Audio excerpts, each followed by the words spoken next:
Nana Shastra Vicharanaika Nipano Sadharma Samstapako Lokanamittakarino Tribhuvane Mantyo Saranyakaro Radha Krishna Padarabinda Bhajana Nandena Mataliko Vande Rupa Sanatana Raghuyugo Shri Jiva Gopalago. I offer my respectful obeisances unto the six Goswamis, namely Shri Rupa Goswami, Shri Sanatan Goswami, Shri Raghunath Bhatt Goswami, Shri Raghunath Das Goswami, Shri Jiva Goswami, Shri Gopal Bhatta Goswami, who are very expert in scrutinizingly studying all the revealed scriptures with the aim of establishing eternal religious principles for the benefit of all human beings. Thus, they're honored all over the three worlds, and they're worth taking shelter of because they're absorbed in the mood of the gopis and are engaged in the transcendental loving service of Radha and Krishna. We're studying the Nectar of Devotion, which is the summary study of Rupa Goswami's Bhakti Rasamrita Sindhu. And it is presented by His Divine Grace A.C. Bhaktivedanta Swami Prabhupada, the founder Acharya of the International Society for Krishna Consciousness. We are on, the text is available for free download at the website krishnapath.org. And this is the copyright 1970 first edition of the Nectar of Devotion. And we are reading chapter 34, and it is part 2 of chapter 34. It's a long chapter, so we're taking it in parts. And this is the beginning, the subsection, direct and indirect attraction for Krishna.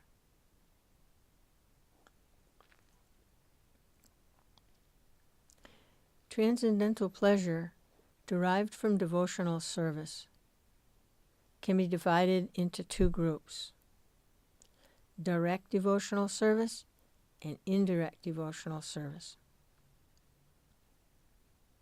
Direct devotional service is divided into 5 transcendental humors or flavors, and indirect devotional service is divided into 7 transcendental humors. Direct devotional services are as follows: neutrality, servitude, fraternity, paternity, and conjugal love. Indirect devotional service is divided into laughter, compassion, anger, chivalry, dread, astonishment, and ghastliness. So there's 2 divisions of devotional service, the pleasures derived from devotional service, the direct and the indirect. Devotional service can therefore be divided into 12 types, each of which has a different color. So there are colors associated with the 5 direct and the 7 indirect.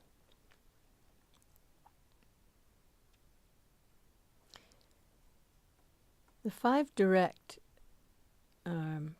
we hear about those quite a bit: neutrality, servitude, fraternity, paternity, and conjugal love. But the 7 indirect, I'd like to read that list again: laughter, compassion, anger, chivalry, dread, astonishment, and ghastliness. Those are the 7 direct, and we put them with the 7 indirect, put them with the 5 direct. There's 12, and now there are colors associated.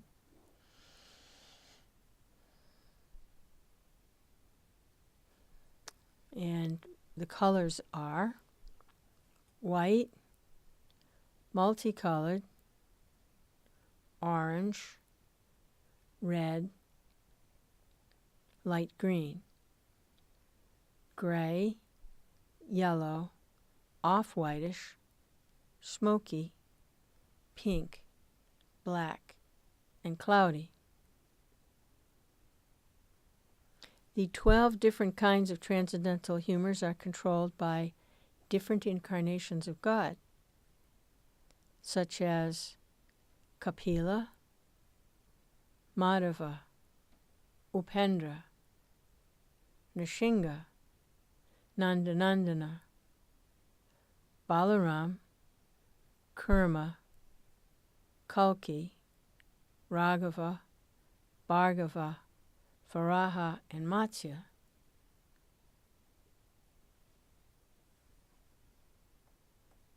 So there are colors associated, and there are incarnations. The humors are controlled by the different incarnations.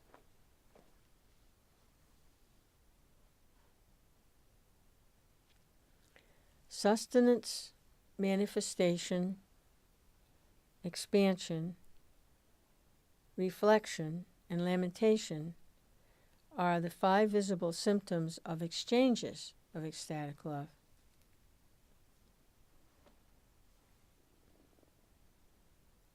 Sustenance, manifestation, expansion, reflection, and lamentation. The test of devotional service can therefore be made in terms of these 5 symptoms. In the devotional service of neutrality, there is sustenance. There is expansion in chivalrous devotional service, reflection in compassionate devotional service. In angry devotional service, there is lamentation, and so on. An apparently pitiable condition in devotional service may appear to be distressing to the inexperienced student, but the feelings of the devotee in this pitiable condition are considered to be ecstatic by expert devotees.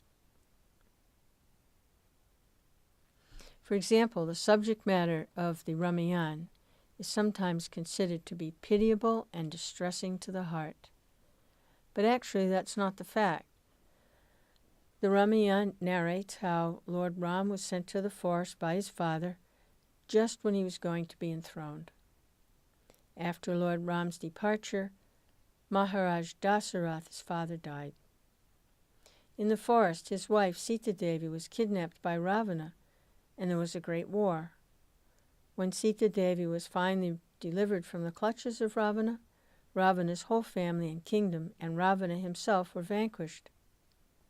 When Sita Devi came home, she was tried by fire, and after some days she was again banished to the forest. All of these subjects in the Ramayan seem very pitiable, and they may appear to be very distressing to the reciter, but actually this is not so. Otherwise, why would Hanuman, the great devotee of Lord Ramachandra, read daily about the activities of Lord Ramachandra as described in the Ramayan itself? The fact is that in any of the above-mentioned 12 transcendental humors of devotional service, everything is transcendentally pleasing.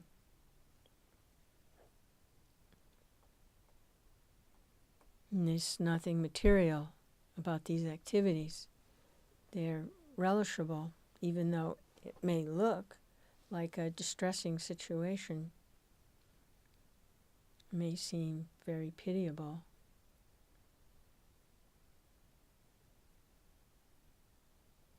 But they're on the transcendental level, and they only increase the love and attachment for the Lord and his devotees. So they're transcendentally very pleasing.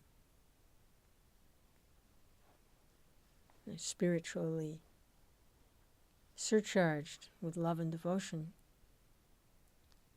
in transcendental pastimes. The fact is that in any of the above-mentioned 12 transcendental humors of devotional service, everything's transcendentally pleasing. Sri Rupa Goswami mourns in this connection for persons who are in the fire of false renunciation, the dry speculative habit, and who neglect devotional service. Persons who are attached to the ritualistic ceremonies recommended in the Vedas and to the impersonal Brahman cannot relish the transcendental pleasure of devotional service. Sri Rupa Goswami advises, therefore, that devotees who have already tasted the nectar of devotion should be very careful to protect devotional service from such dry speculators, formal ritualistic elevationists, and impersonal salvationists.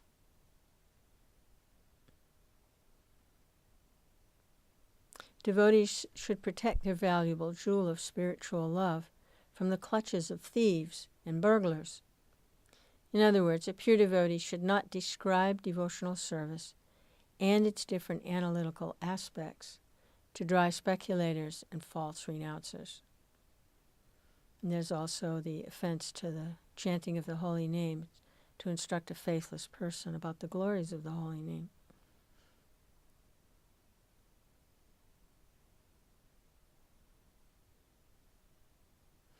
In order for the actual transcendental messages of love of Godhead to be transmitted, there needs to be a potent speaker and a submissive hearer, someone who is hearing in the mood of devotion, in the mood of surrender, and someone who is speaking from the platform of devotional service, having heard from the disciplic succession and the other realized souls, and repeating the messages of devotional service to the Lord. So, to present this valuable jewel of spiritual love to the faithless or someone who's not inclined to hear is offensive to the message of love of Godhead.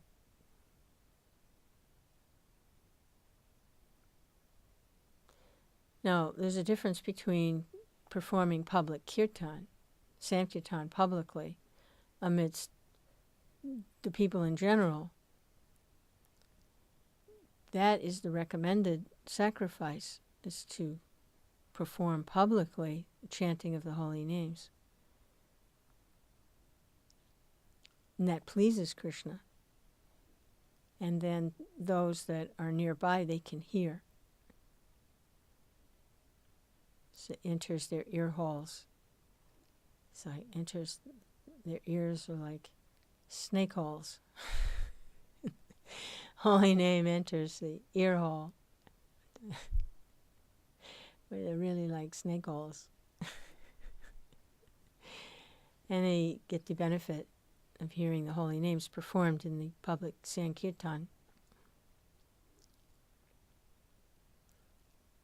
But devotees should protect their valuable jewel of spiritual love from the clutches of thieves and burglars.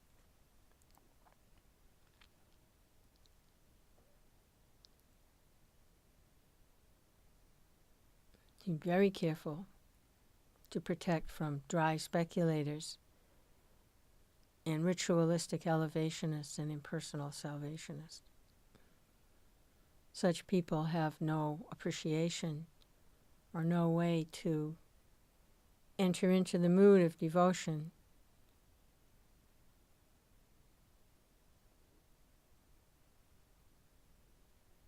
and to try to explain the glories of pure devotional service to the faithless.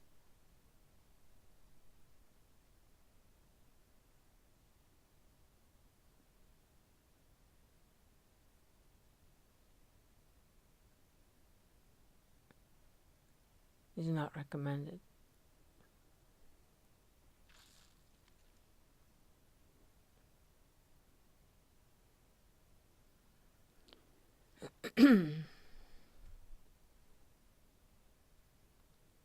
But the devotees of the Lord are so merciful that they will approach and try to engage in whatever way they can the faithless.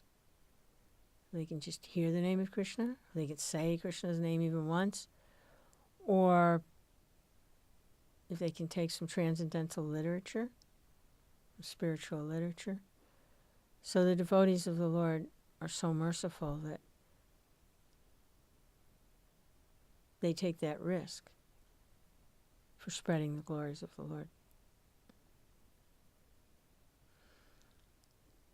But to take the association of the dry speculators, to hear anything from them, or the impersonal salvationists, or the rich performers of rituals, to accept from them their view of the path back home, back to Godhead, or wherever it is they want to go, elevation, higher planets, whatever, then the lure of the illusory energy can get a foothold for the devotee. To give such people opportunity to enter into devotional service of the Lord, that's different. That's the actual activity of the devotee. That's what it means to try and preach the message of love of Godhead. We have to be very careful to protect the devotional service and not to take the association of these non-devotees.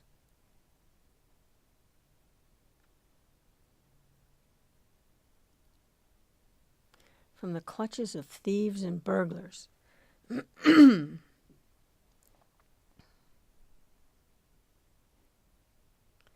Devotees should not describe devotional service and its analytical aspects to dry speculators and false renouncers.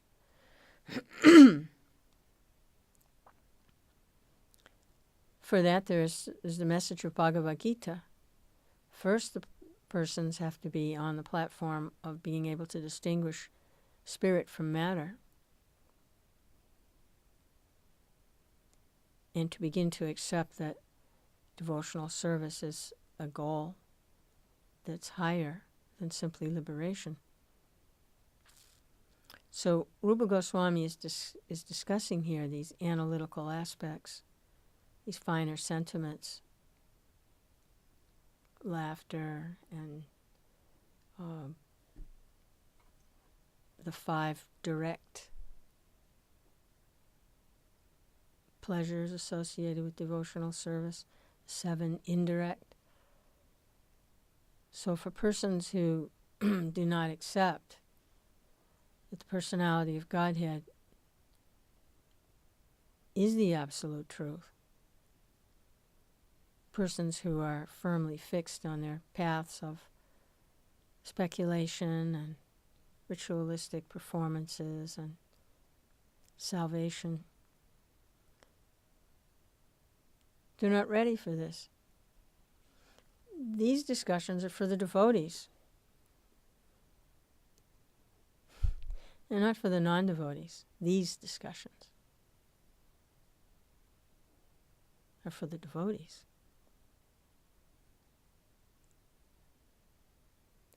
This is the special mercy for the devotees.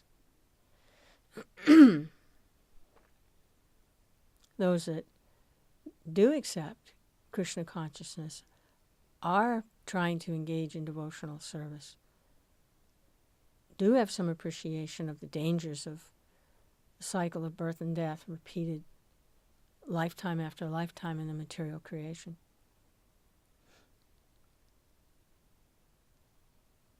Such people this is for them. Krishna is revealing himself through the Nectar of Devotion and through Rupa Goswami and through His Divine Grace Bhaktivedanta Swami in the Nectar of Devotion. So these books are not for the non-devotees. They can't understand. And they're compared here to thieves and burglars. They'll try to steal the devotion for themselves because they don't accept that there's Krishna. They'll try and, it's attractive. All these things are attractive. They'll try and take them for themselves. So they have to protect these feelings and these emotions are in relationship to Krishna. Don't let the thieves get them. Those who are not devotees, Prabhupada continues, can never achieve the benefits of devotional service. For them, the subject of devotional service is always very difficult to understand. Only persons who have dedicated their lives unto the lotus feet of the Supreme Personality of Godhead can relish the real nectar of devotion. When one transcends the status of ecstatic love and thus becomes situated on the highest platform of pure goodness, one is understood to have cleansed the heart of all material contamination.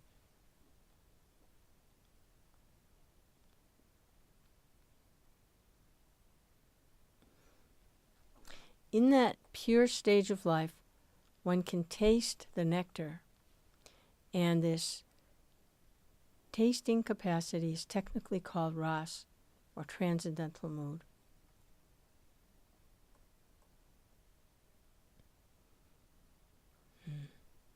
Rupa Goswami is taking us from practicing devotional service under rules and regulations, under the guidance of the spiritual master, to the level of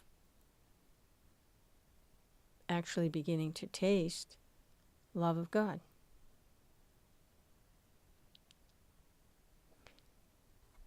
This last sentence. When one transcends the status of ecstatic love and thus becomes situated on the highest platform of pure goodness,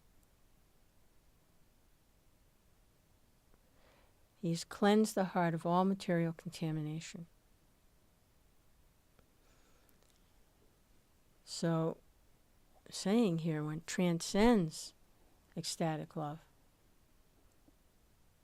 and is on the platform of pure goodness. Transcends the status of ecstatic love. You would have thought, well, might be nice just to stay there in ecstatic love. But here it says transcends. And is on the platform of pure goodness. In that pure stage of life, one can taste the nectar. And this tasting is called ras, or transcendental mood.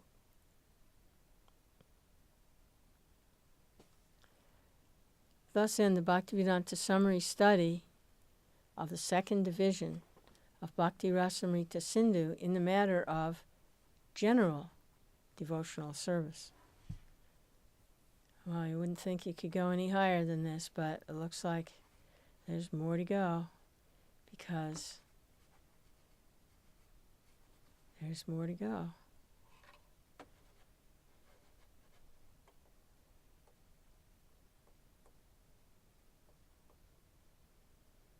Part 3.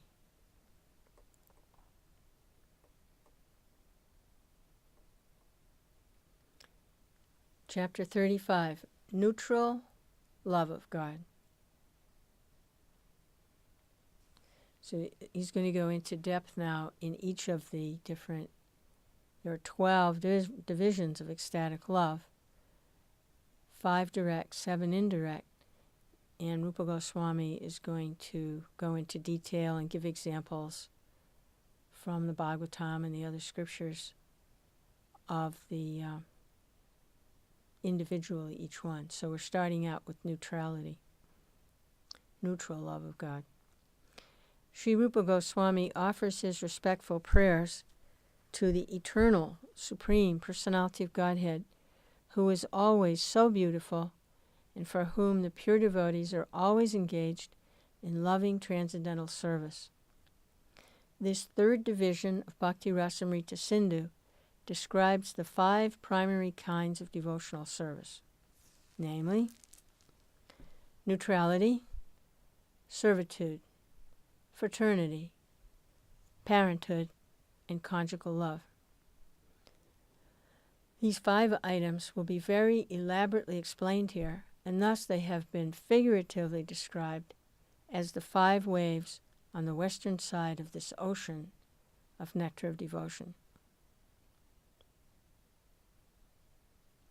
5 waves on the western side of the ocean of devotion, nectar of devotion. When one is actually able to maintain the transcendental position, his stage is called neutrality in devotional service. Some great sages have attained this neutral position by practicing austerity, penance, meditation to control the senses. Such sages are generally called mystic yogis, and in most cases they are inclined to appreciate the spiritual pleasure of the impersonal feature of the Absolute Truth. They are practically unaware of the transcendental pleasure derived from the personal contact with the Supreme Godhead. Okay, so this is under their own power, by practicing austerities and penance and meditation, they've been able to control their senses. And they have reached this platform of realizing the impersonal feature of the Absolute Truth. So they're in a neutral position. Actually, the transcendental pleasure derived in association with the Supreme Person is far greater than the pleasure derived from impersonal Brahman realization, because of the direct meeting with the eternal form of the Lord. Impersonalists do not directly derive the transcendental pleasure of association with the Lord by hearing of his pastimes. As such, impersonalists cannot derive any relishable transcendental pleasure from the topics of the Bhagavad Gita in which the Lord is personally talking with Arjuna.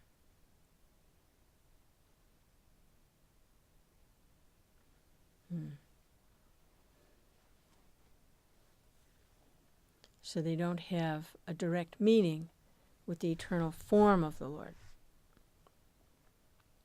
And they do not derive pleasure by hearing of his pastimes. And they don't derive any transcendental pleasure from the topics of Bhagavad Gita.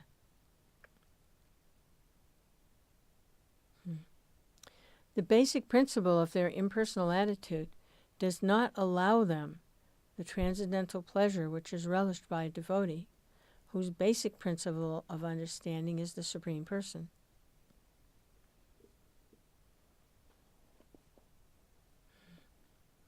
The impersonalist commentary on the Bhagavad Gita is therefore disastrous, because without understanding the transcendental pleasure of the Gita, the impersonalist wants to interpret it in his own way.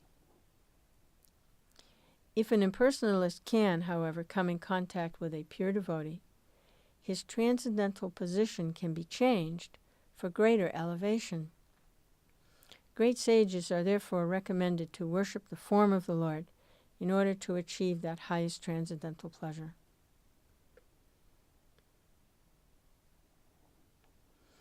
By meeting the pure devotee, then an impersonalist gets that personal dimension.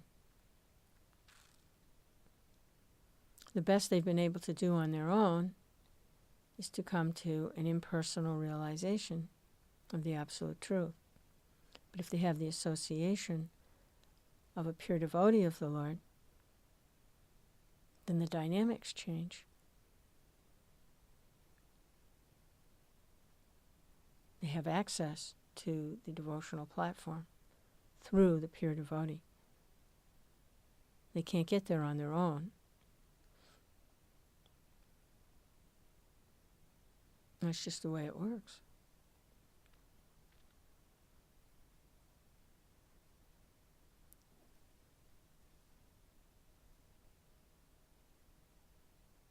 Without worshipping the Archavigraha, the form or deity of the Lord, one cannot understand such literature as the Bhagavad Gita and Srimad Bhagavatam.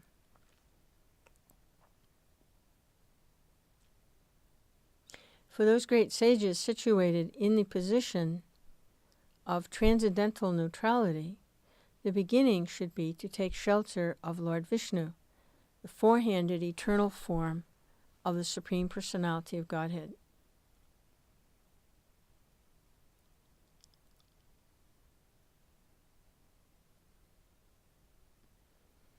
So we're seeing here another way to understand the three aspects of the personality of Godhead: impersonal realization, Paramatma realization, and Bhagavan. So it's being discussed here. So for great sages situated in the position of neutrality, which is this impersonal realization, in order to make further progress, they should take shelter of the four-handed eternal form of the personality of Godhead.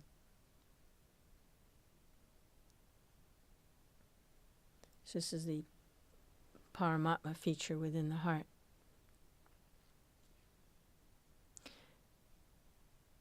The mystic yogis are therefore advised to meditate on the form of Lord Vishnu as recommended by Kapila Muni in the Sankhya Yoga system.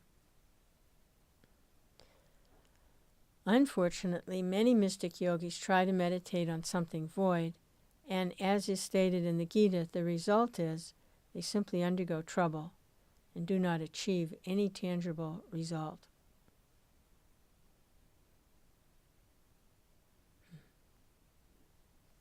People don't know what to meditate on.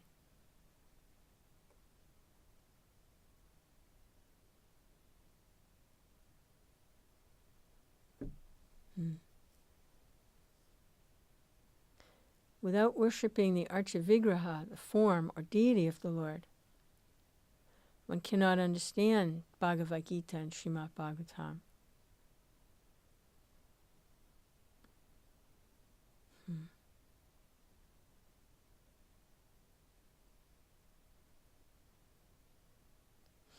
For those great sages situated in the position of transcendental neutrality, meditate. They should take the next step and meditate on the form of Lord Vishnu, four-handed form.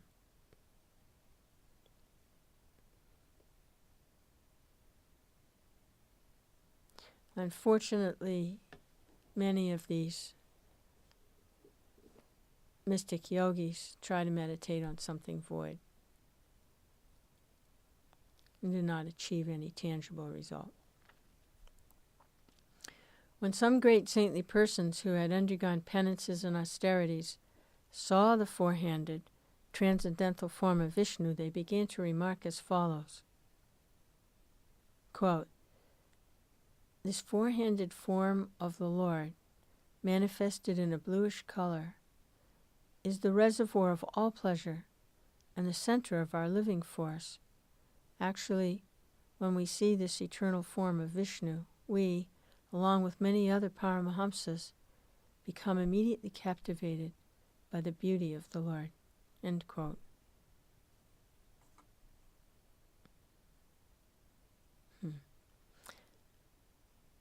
This appreciation of Lord Vishnu by saintly persons is an instance of situation in Shantaras, or the neutral stage of devotional service.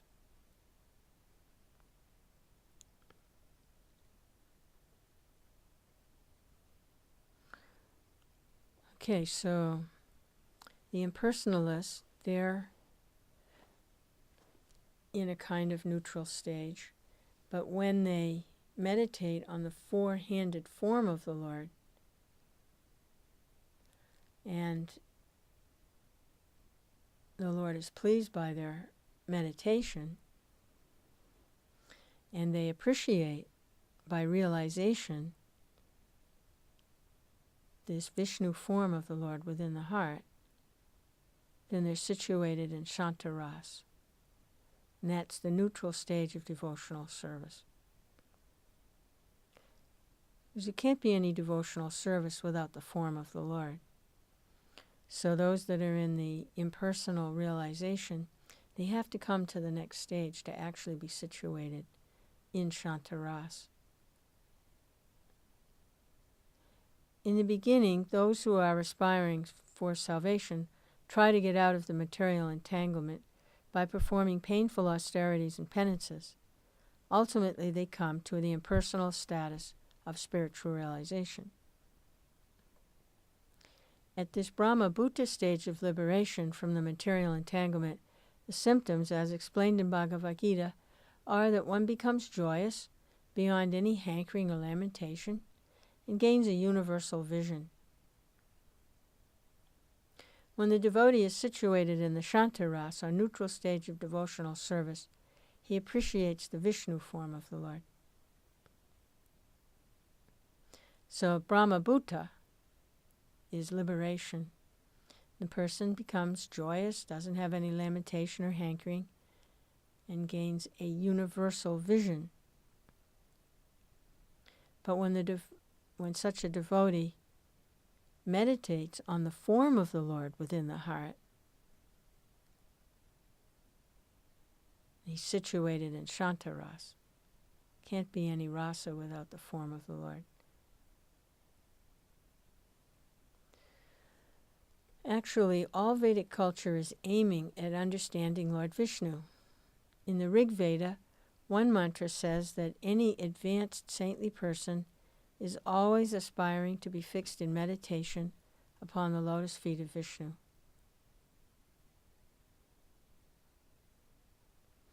In the Srimad Bhagavatam, it is said that the foolish do not know that Vishnu is the ultimate goal of life. According to the conclusion of all authoritative Vedic scriptures, when a person comes to the stage of appreciating Vishnu, he is at the beginning of devotional service.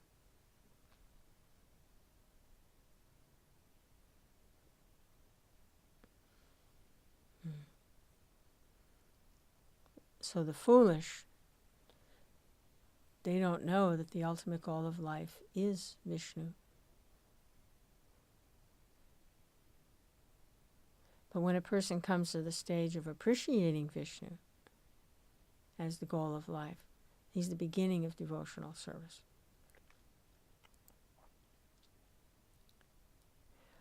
If one cultivates devotional service further and further, under proper guidance, other features of devotional service will gradually become manifest. At this stage of Shantaras, one can see Lord Vishnu, the Supreme Personality of Godhead, the deliverer of even the demons. The Lord is appreciated by such would-be devotees as the eternal transcendental form, chief of all self-realized souls, the Supersoul, the Supreme Brahman, completely pacified, completely controlled, pure, merciful to the devotees, and untouched by any material condition. So this is how the Lord is perceived by those in Shantaras. Sees Lord Vishnu, four-armed form, the Supreme Personality of Godhead, the deliverer of even the demons. And he's appreciated as the eternal transcendental form, chief of all self-realized souls, the Supersoul, Supreme Brahman, completely pacified, completely controlled and pure. merciful to the devotees, untouched by any material condition. This appreciation of Lord Vishnu in awe and veneration by the saintly is to be understood as the sign that they are situated in Santa Ras, neutral stage of devotional service. This stage of Shanta Ras can be attained by the impersonalists only when they are in association with pure devotees. Otherwise, it's not possible.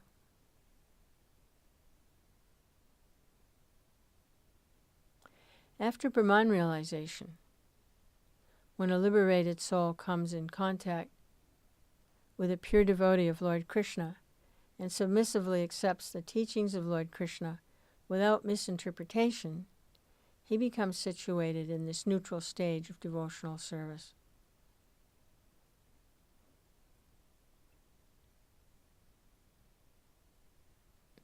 So those in the impersonal Brahmabhuta realization, they just have to stay there until they come into contact with the devotees.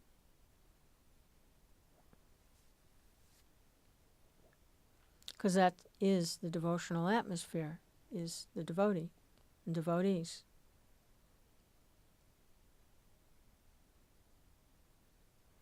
Otherwise, it's not possible. How are you going to, how is a person going, or soul, going to enter into the devotional atmosphere without entering into the devotional atmosphere? It's not possible. The devotees are what make the devotional atmosphere.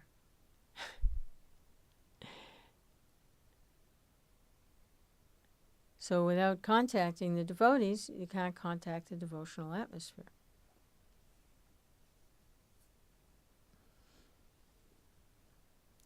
Really, it's only common sense. So how valuable is devotee association? It's invaluable. There's no other way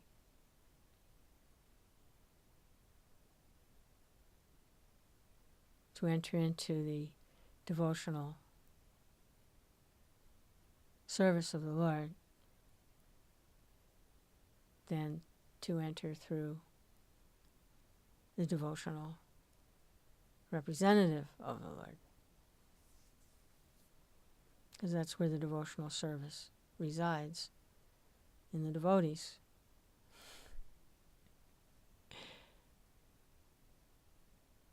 Hey.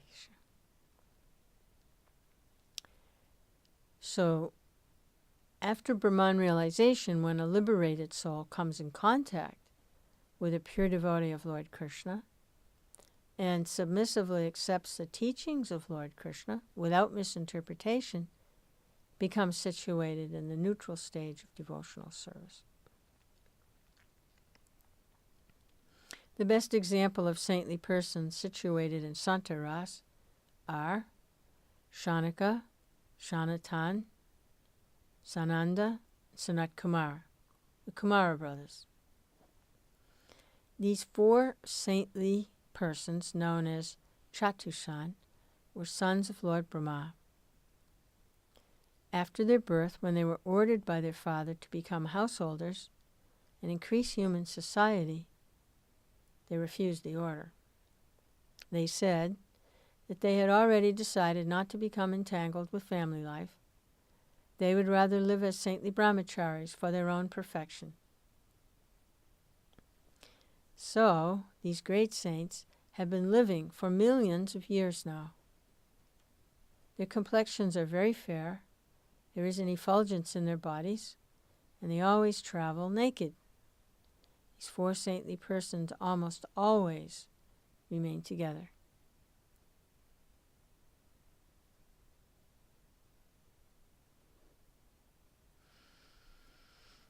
In one of the prayers of the Kumara brothers, the declaration is made, quote, "My dear Lord Mukunda, Krsna, the giver of liberation. Only so long as one does not happen to see your eternal form of bliss and knowledge, appearing just like a newly grown tamala tree with a bluish hue, only for so long can the impersonal feature of the absolute truth known as Brahman be very pleasing to a saintly person." End quote. So as long as someone who has this, is situated in this impersonal realization, they can remain there only up until the point that they see the eternal form of bliss and knowledge. At that point, the impersonal feature is no longer enough.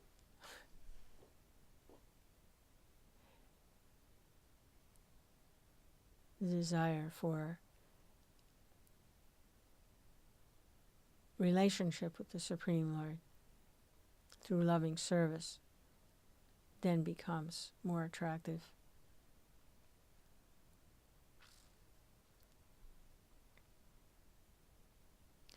Qualifications of a saintly person are described in Bhakti Rasamrita Sindhu as follows.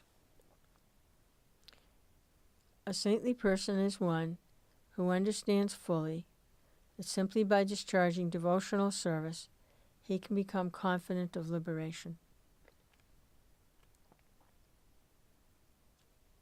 He's always situated in the regulative principles of devotional life and at the same time aspires to be liberated from the material entanglement.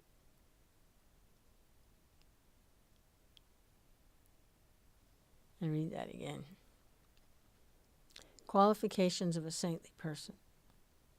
A saintly person is one who understands fully that simply by discharging devotional service he can become confident of liberation. So, striving for liberation separately, as a separate endeavor, is not necessary. The devotee is confident that simply by discharging devotional service, liberation is already included.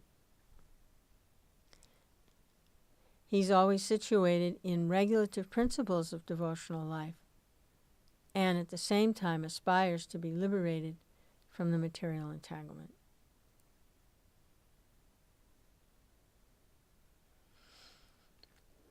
So this is understanding the Shanta Ras.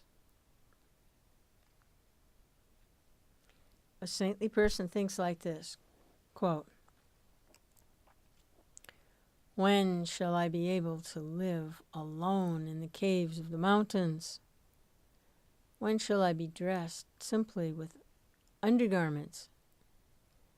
When shall I be satisfied by eating simply a little fruit and vegetables?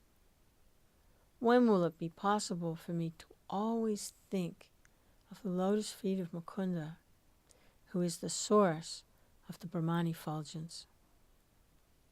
When, in such a spiritual condition of life, shall I fully understand my days and nights to be insignificant moments in eternal time?" End quote. So, Santaras is like that.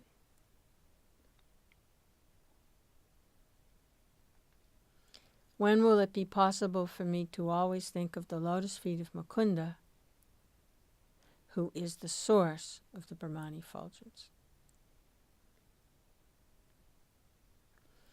That's how the saintly person situated in Shantaras thinks of the Lord, that the Lord is the source of the Brahman effulgence. And now meditating on the four-armed form of Vishnu, is situated within the heart.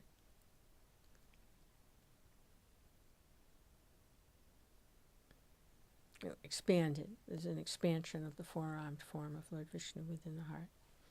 Paramatma. He's not just existing within the heart, he's also existing outside too.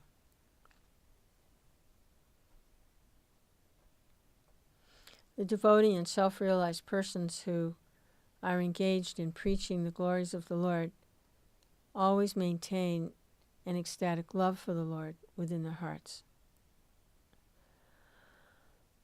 Thus, they are benefited by the rays of the ecstatic moon, and they're called saintly persons. So those that are preaching the message of the glories of the Lord, they're maintaining this ecstatic love for the Lord within their hearts. The impulse of a saintly person is to be engaged in the study of the Vedas, especially the Upanishadic portions, to always live in a place where there's no disturbance from the common people, to always think of the eternal form of Krsna, to be ready to consider and understand the absolute truth, to always be prominent in exhibiting knowledge, to see the Supreme Lord in his universal form, Vishvarupa, to associate always with learned devotees, and to discuss the conclusion of the Vedas with similarly elevated persons. All of these qualifications of a saintly person serve to raise him to the status of Shanta Ras.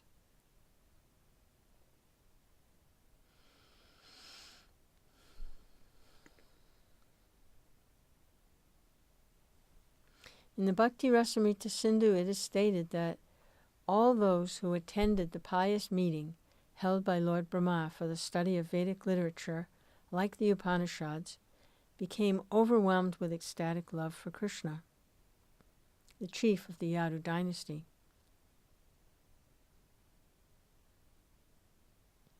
Actually, the result of studying the Upanishads is to understand the Supreme Personality of Godhead. Negation of material existence is only one of the subjects of the Upanishads. The next subject concerns becoming situated in impersonal realization, and then, after penetrating through the impersonal Brahman, when one comes to the platform of associating with the Supreme Personality of Godhead, one reaches the ultimate goal in studying the Upanishads. Those who are situated on the platform of Shanta Ras get their impetus for advancement in devotional service by smelling the tulsi offered at the lotus feet of the Lord, by hearing the sound of his conch shell, by seeing a sanctified place in some mountain or hill, by observing a forest like the ones in Vrindavan, by going to a place of pilgrimage, by visiting the course of the Ganges River, by being victorious over the dictations of bodily demands, like eating and sleeping, mating and defending, by understanding the devastation of eternal time, and by constantly associating with devotees engaged in Krishna consciousness. All these different items are favorable in elevating saintly persons situated in Shanta Ras to the advanced stage of devotional service.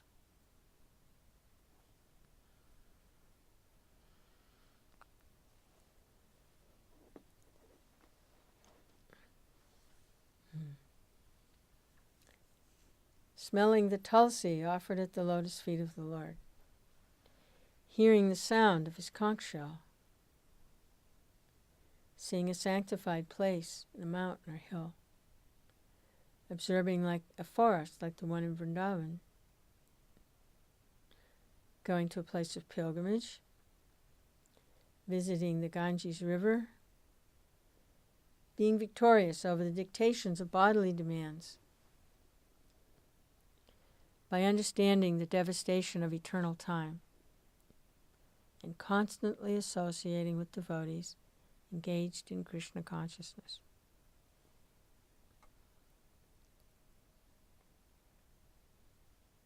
This is the Shanta Ras.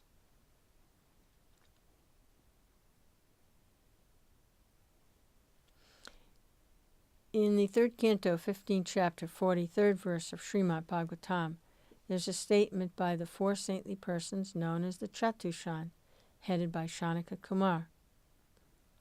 They went to visit the Lord of Vaikuntha in the spiritual sky. And when they bowed down before the Lord, the aroma of the tulsi, mixed with saffron, entered their nostrils and immediately attracted their minds. Although these 4 saintly persons were always absorbed in the thought of impersonal Brahman, from association with the Lord and from smelling the tulsi leaves, the hairs on their bodies immediately stood up. This shows that even a person who is situated in Brahman realization, if he is put into association with devotees in pure devotional service, will immediately become attracted to the personal feature of the Lord.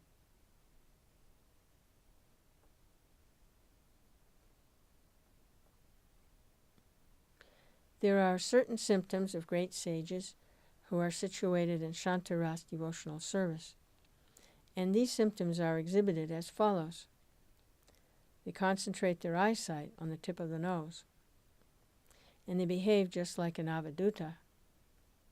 Avaduta means a highly elevated mystic who does not care for any social, religious, or Vedic convention. Another symptom is that such persons are very careful to step forward when giving speeches. When they speak, they join together the forefinger and thumb. This is called the Jnana Mudra position. They're not against the atheists, nor are they particularly inclined to the devotees. Such person gives stress to liberation and detachment from materialistic way of life. They're always neutral and have no affection for nor misidentification with anything material. They're always grave, but fully absorbed in thoughts of the Supreme Personality of Godhead. These uncommon features develop in devotees who are situated in Shantaras.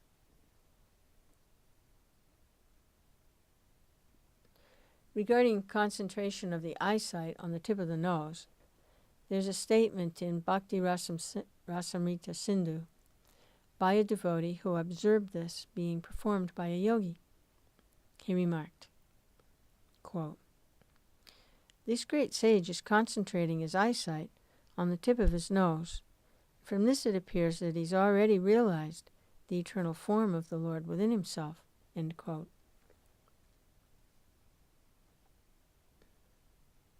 Sometimes a devotee in Shantaras yawns, stretches his limbs, instructs on devotional service, offers respectful obeisances unto the form of the Lord, offers nice prayers to the Lord, and has a desire to give direct service with his body.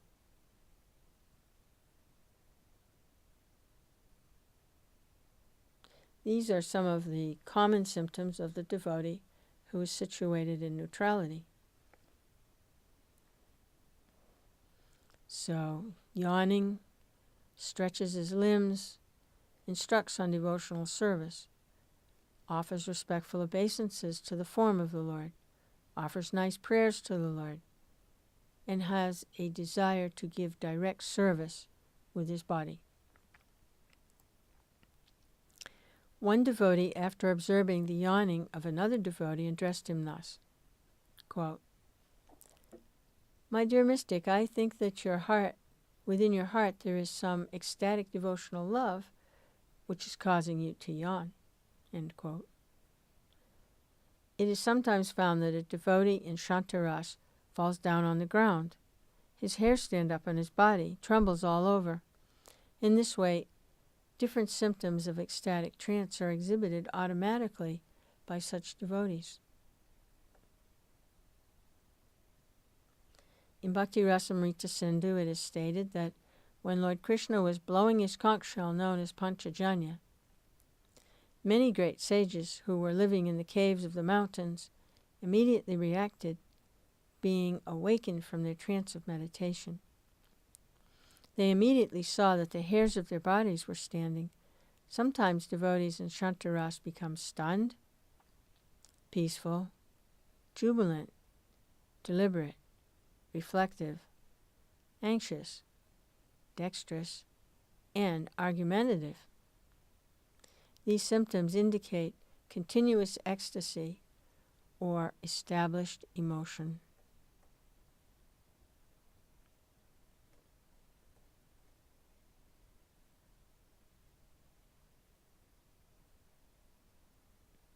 So sometimes devotees in Shantaras become stunned, peaceful, jubilant, deliberate, reflective, anxious, dexterous, and argumentative. This indicates continuous ecstasy or established emotion. Once, a great sage was lamenting that the Supreme Lord Krishna was living in Dwarka, but that he was unable to take advantage of seeing him. After thinking this, the sage immediately became stunned. He was thinking that he was simply wasting his time. In other words, the sage lamented because the Supreme Personality of Godhead was personally present, and he still could not take advantage of this because of his meditation.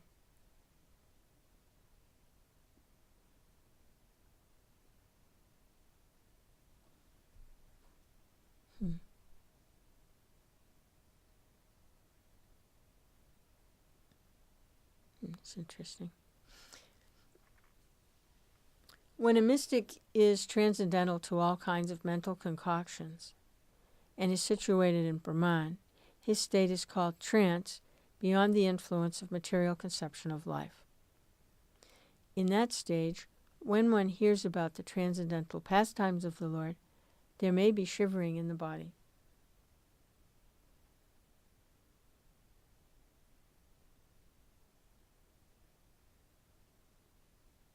So when one is beyond the influence of the material conception of life, then when they hear the transcendental pastimes of the Lord, sometimes there can be shivering in the body. When a Brahmin realized devotee who has come to the stage of steady trance comes into contact with the eternal form of Krishna, his transcendental pleasure increases millions of times. One great sage once inquired from another, quote, "My dear friend, do you think that after I perfect the eightfold yoga performance, I shall be able to see the eternal form of the Supreme Personality of Godhead?" End quote. This inquiry from the sage is an instance of inquisitiveness in a devotee situated in the neutral stage of devotional service.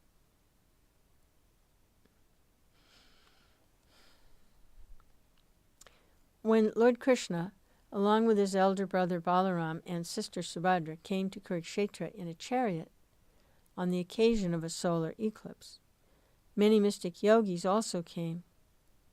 When these mystic yogis saw Lord Krishna and Balaram, they exclaimed that now that they had seen the excellent bodily effulgence of the Lord, they had almost forgotten the pleasure derived from impersonal Brahman realization. In this connection, one of the mystics approached Krishna and said, quote, "My dear Lord, you're always full with transcendental bliss, excelling all other spiritual positions. And so, simply by seeing you from a distant place, I have come to the conclusion that there is no need of my being situated in the transcendental bliss of impersonal Brahman."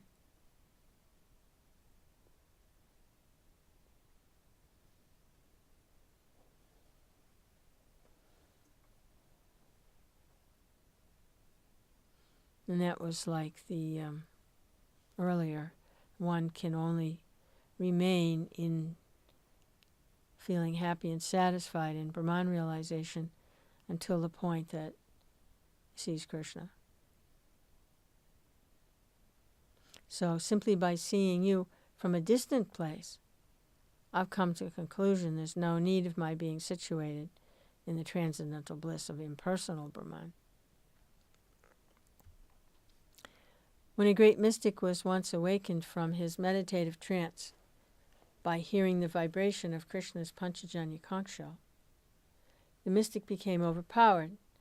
so much so, in fact, that he began to bash his head on the ground, and with eyes full of tears of ecstatic love, he violated all the rules and regulations of his yoga performances.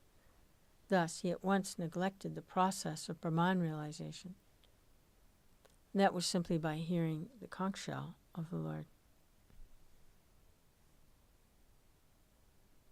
Bilvamangala Thakur in his book Krsna Karanamrita says, quote, "Let the impersonalist be engaged in the process of transcendental realization by worshipping the impersonal Brahman.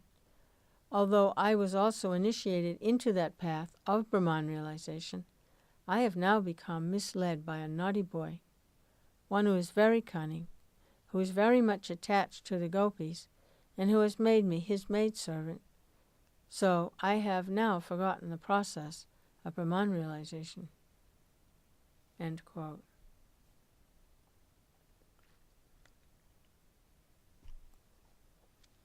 Bilvamangala Thakur was first spiritually initiated for impersonal realization of the Absolute Truth, but later on, by his association with Krishna in Vrindavan, he became an experienced devotee.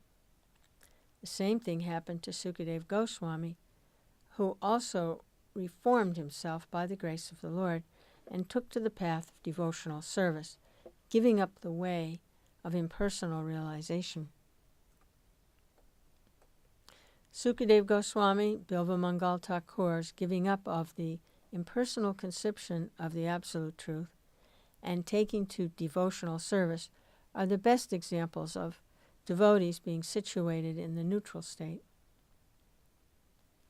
According to some authorities, this condition cannot be accepted as one of the transcendental humors or rasas.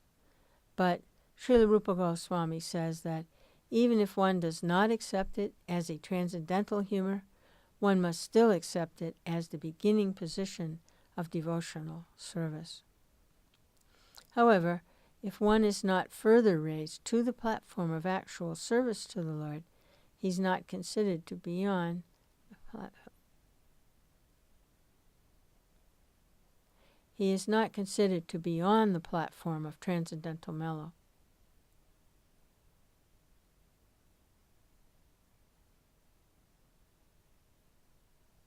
In this connection, in the 11th canto of Srimad Bhagavatam, Lord Krishna personally instructs Uddhava like this, quote, "The state of being established in my personal form is called Shantaras, and without being situated in this position, no one can advance to actual pure devotional service." End quote. In other words, no one can be situated in the personal feature of the Supreme Personality of Godhead without being situated at least in Shantaras.